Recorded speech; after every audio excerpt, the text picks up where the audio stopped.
ተናስተልኝ ክብራትና ክብራን የዩቲዩብ ቻናል ቤተሰቦች የሰዓቱን አጭር ሰበር መረጃ ይዤ ቀርብ ያለው እስከ ፍጻሜው አብራችሁን ቆዩ።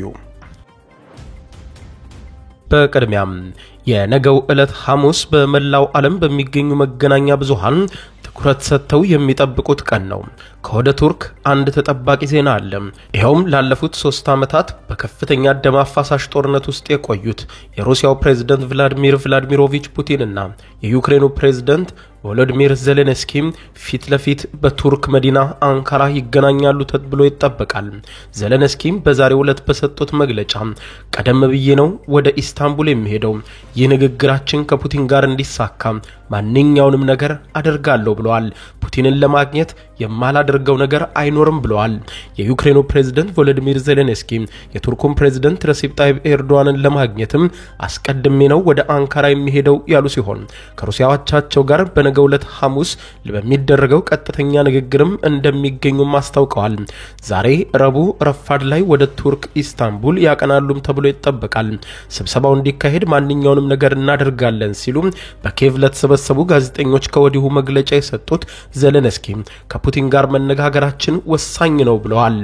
ሩሲያ እስካሁን ድረስ በአንካራ በሚካሄደው ቀጥተኛ ንግግር ላይ ማን እንደሚሳተፍ እስካሁን ድረስ አላሳወቀችም። በርካታ ጋዜጠኞችና የመገናኛ ብዙሃን ዘገባዎች ከዛሬ ጀምሮ ወደ ቱርክ አንካራ ይገባሉ ተብሎ ይጠበቃል። ፑቲንና ዜሌንስኪ እንደ አውሮፓውያኑ ታህሳስ 2019 ወዲህ ፊት ለፊት ተገናኝተው ተነጋግረው ማያውቁም። በሁለቱ ሀገራት መካከል ቀጥተኛ ውይይት የተካሄደው ለመጨረሻ ጊዜ ሩሲያ ወረራውን በዩክሬን ላይ ከከፈተች ወዲህ በጥቂት ጊዜያት ውስጥ እንደ አውሮፓውያን አቆጣጠር በ2022 መጋቢት ወር ላይ ነበር።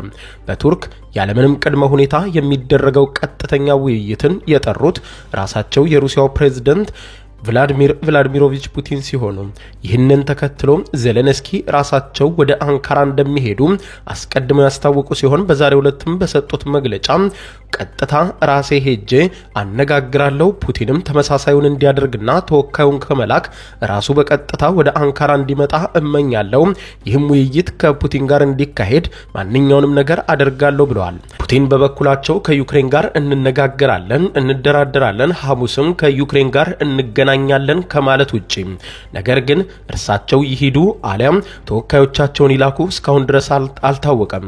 የዩክሬኑ ፕሬዝዳንት ቮሎዲሚር ዜሌንስኪ ዛሬ በሰጡት መግለጫ ፑቲን ራሳቸው እንዲመጡ ነው የምመኘው ብለዋል። የአሜሪካው ፕሬዝዳንት ዶናልድ ትራምፕ በበኩላቸው ከፍተኛ ልኡካን ቡድኔን ወደ ቱርክ አንካራ ልኬያለሁ፣ ነገር ግን እኔም የማስፈልግ ከሆነ በፍጥነት ለመምጣት ዝግጁ ነኝ ብለዋል። ሩሲያ ጦርነቱን ከመሰረቱ ለመፍታት በ2022 ወረራውን ከመፈጸሟ በፊት አስቀምጣቸው የነበሩና በዩክሬን በተደጋጋሚ ውድቅ የተደረጉ ጠንካራ ቅድመ ሁኔታዎች ላይ ሩሲያ ማተኮር እንደምትፈልግ ከወዲሁ ተነግሯል። የዩክሬኑ ፕሬዝዳንት ከፑቲን ጋር በኢስታንቡል ለመገናኘት በዝግጅት ላይ እያሉ ቅድሚያ የሚሰጡት የ30 ቀናት ተኩስ አቁም ስምምነትን ማረጋገጥ ሊሆን ይችላልም ተብሏል። ይህም በሁሉም የዩክሬን አጋር ሀገራት ማለትም አሜሪካን ጨምሮ ከስምምነት የተደረሰበት ጉዳይ ነው። የአሜሪካው ፕሬዝዳንት ዶናልድ ትራምፕ ይህ የኔ ጥረት ነው፣ እንዲሳካ ፈልጋለሁ፣ ነገሮችን መስመር እንዲይዙ እፈልጋለሁ፣ በታቀደላቸው መልኩ ነገሮች የሚሄዱና ሰላም የመውረድ አዝማሚያም ካለው ልኡካን ቡድኔን ሳይሆን እኔ ራሱ ወደ ኢስታንቡል እመጣለሁ፣ አንካራም እገባለሁ ብለዋል። የሩሲያው ቀዩ ቤተመንግስት ክሬምሊን በበኩሉ ፑቲን ራሳቸው በቀጥታ ንግግሩ ላይ ይሳተፋሉ ወይ የሚለውን እስካሁን ድረስ አላረጋገጠም። የክሬምሊን ቃል አቀባይ ዲሚትሪ ፔስኮቭ ሩሲያ ሐሙስ ዕለት ለሚካሄደው ድርድር ዝግጅት ማድረጓን ቀጥላለች፣ አሁን ማለት የምችለው ይሄንን ብቻ ነው ሲሉ ለጋዜጠኞች ለቀረበላቸው ጥያቄ አጭር ምላሽ ሰጥተዋል። ምክትል የውጭ ጉዳይ ሚኒስትር ሰርጌይ ሪያቭኮቭ ባሳለፍነው ማክሰኞ ከ2022 ጀምሮ በከፊል በሩሲያ የተያዙትን 4 የዩክሬን ደቡብ ምስራቅ ግዛቶችን ጠቅሰው ሩሲያ በመሬት ላይ ያለውን እውነታ ከግምት ውስጥ በማስገባት በኃላፊነት ንግግሮችን ለማካሄድ ተዘጋጅታለች ብለዋል። በተጨማሪም ሩሲያ ወረራ ከመፈጸሟ በፊት ያቀረበችውን ጥያቄ በመድገም ዩክሬንና ምዕራባውያን አጋሮቿ ይህንን እንደ ቀድመ ሁኔታ ያዩታል ብለዋል። ሪያቭኮቭ ዩክሬን ስምምነቱን አክብራ ትቆያለች የሚለው ላይ ጥርጣሬ አላቸው ብለዋል። የአውሮፓ ህብረት የውጭ ጉዳይ ፖሊሲ ኃላፊ የሆኑት ካጃ ካላስ ዜሌንስኪና ፑቲን ፊት ለፊት ቢነጋገሩ ጥሩ እርምጃ ነው። ዓለም የሚጠብቃት ሐሙስ ናት የነገው ሐሙስ ብለዋል። ፑቲን ግን ይህንን የሚደፍሩ አይመስለኝም ሲሉ ከወዲሁ አጣጥለዋል። ዜሌንስኪም ፑቲን ፊት ለፊት ለመገናኘት ፈርቷል ሲሉ ከዚህ ቀደም ተናግረዋል። የፕሬዝደንቱ ጽህፈት ቤት ኃላፊ አንድሪያ ያርማክ የሩሲያው ፕሬዝደንት ወደ ቱርክ ኢስታንቡል የማይሄዱ ከሆነ ጦርነቱን ማቆም እንደማይፈልጉ የመጨረሻ ምልክት የሚሰጥ ነው ብለዋል። የዩክሬን ዋና አጋር የሆኑ መሪዎች እንግሊዝ፣ ጀርመን፣ ፖላንድ እና ፈረንሳይ ሩሲያ የ30 ቀን የተኩስ አቁም ስምምነት ካልተቀበለችና ፑቲን ራሳቸው በነገው ዕለት ሐሙስ ወደ ቱርክ ካልሄዱ ጦርነቱን ማጠናቀቅ እንደማይፈልጉ ይቆጠራል። በዚህም ደግሞ በሩሲያ ላይ ተጨማሪ እርምጃ የሚወስድ ከፍተኛ ነገር እናሳልፋለን ብለዋል። የጀርመን መግለጫ ግን በቀላሉ የሚታይ አልሆነም። በተለይ በሩሲያ በኩል ጀርመን በመግለጫው እንዳለችው የሩሲያው ፕሬዝዳንት ፑቲን በቀጥታ ራሳቸው በነገው ዕለት በተጠባቂው ሐሙስ ስብሰባ ላይ ካልተገኙ በስተቀር ለመጨረሻ ጊዜ ከፍተኛ እርምጃ በሩሲያ ላይ ይወሰዳል ብለዋል።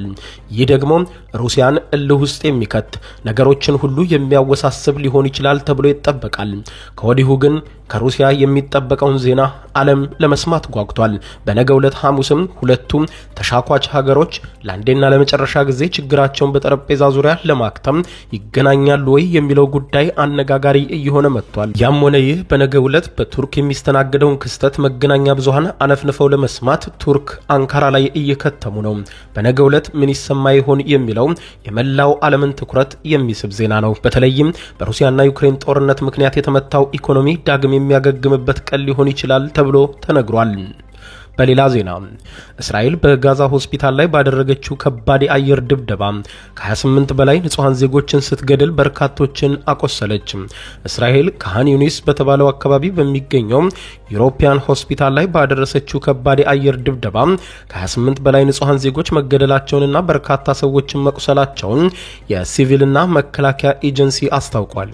እስራኤል የጦር አውሮፕላኖች በሆስፒታሉ 6 ፈንጂዎችን በተከታታይ በመጣል የሆስፒታሉን ቅጽረ ግቢና ዙሪያውን ሙሉ በሙሉ መደብደባቸውን በስፍራው የነበሩ ምንጮች ለመገናኛ ብዙሃን ማረጋገጣቸውን ቢቢሲ ዘግቧል።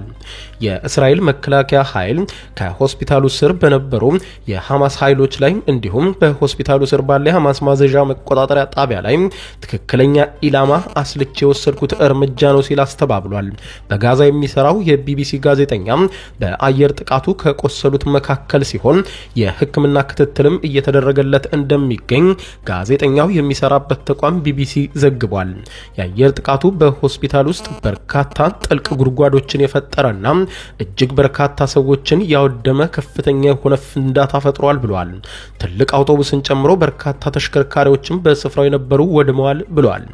የዓይን እማኞች የእስራኤል ድሮኖች የሆስፒታሉን ህንጻን በመክበብ የነፍስ አድን ሰራተኞችም ወደ አካባቢው እንዳይገቡ ሲከላከሉ እንደነበረም አመልክተዋል።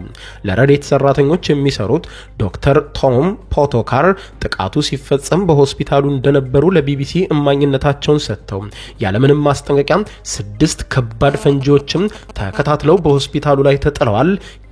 የሆነው ነገር በጣም አሳዛኝ ነው ብለዋል። ሙሉ ለሙሉ ድንጋጤ ውስጥ ነበርን ሲሉ አክለዋል።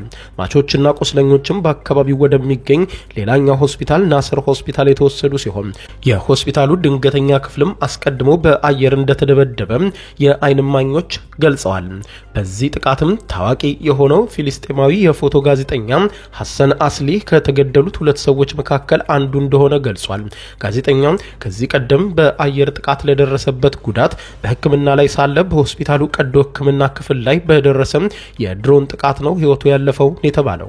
የእስራኤል መከላከያ ኃይል ጋዜጠኛው ሐማስን ጥቅምት 7 ቀን ባደረሰው ጥቃት ተሳትፎ አለው፣ ሞት ይገባው ነበር፣ ሞቱን አግኝቷል ብለዋል። የእስራኤል መከላከያ ኃይልና የእስራኤል ደህንነት ባለስልጣን በጋራ በሰጡት መግለጫ ሐማስ በጋዛ ሆስፒታሎችን ለእንቅስቃሴው ይጠቀማቸዋል፣ ይጠለልባቸዋል ብለው እንደሚያምኑ ገልጸው ተመሳሳይ ውድመትም እንደሚፈጽሙ ከወዲሁ እየገለጹ ነው። ይህንን የእስራኤልን የረጅም ጊዜ ውንጀላ ሐማስ ያጣጥለዋል። የእስራኤል መገናኛ ብዙሃን የአየር ጥቃቱን ኢላማ መሐመድ ሲንዋር የተባለ የሐማስ መሪና የቀድሞ የቡድኑ መሪ የሐያ ሲንዋር ታናሽ ወንድም መሆኑን ይዘግባሉ። የሆነ ሆኖ ሐማስ እንደሚለው ከሆነ ሆስፒታሎችን ለማጥቃትና የፊልስጤም ንጹሃንን ለመግደል ሆን ብላ እስራኤል አስቀድማ የምታስበው እንጂ ፈጽሞ ይህ ሊሆን አይችልም ብለዋል።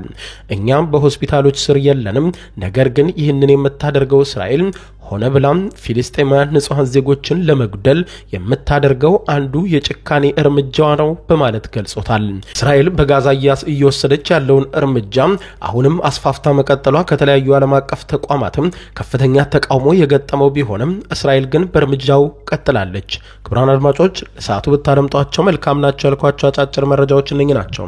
ከሰዓታት በኋላ በሌላ መረጃ ተመልሰን እስከምንገናኝ በያለንበት የዓለም ዳር ቸር እንቆይ።